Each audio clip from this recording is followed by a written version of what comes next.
It's so interesting that the Passover remembers the deliverance of Israel from Egypt, a rescue marked by the blood of the Lamb. In Exodus 12, the Israelites were told to place the blood of a spotless lamb on their doorpost. And when the Lord passed through Egypt, the blood was the sun.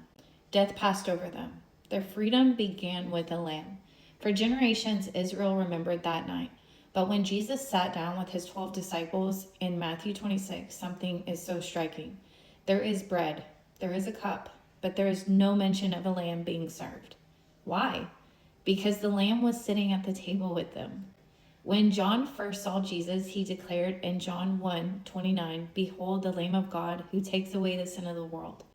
And at that Passover meal, Jesus lifted the cup and said, "This is my blood of the covenant, which is poured out for many for the forgiveness of sins." He wasn't just remembering the Exodus, he was redefining redemption. And then the very next day on the Passover, he was crucified. Just as 1 Corinthians in chapter 5 says, Christ, our Passover lamb, has been sacrificed. So the center of redemption shifted. What once remembered freedom from Egypt now remembers freedom through Christ.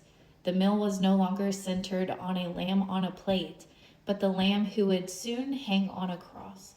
And here's where it became very personal. Egypt wasn't just a place, it was bondage, slavery, oppression. We may not be in physical chains, but we know what it's like to be bound by fear, shame, addiction, pride, approval, anger, any hidden sin.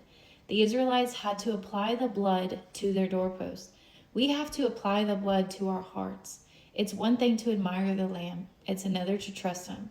It's one thing to attend church during Easter, it's another to let his sacrifice actually change how we live.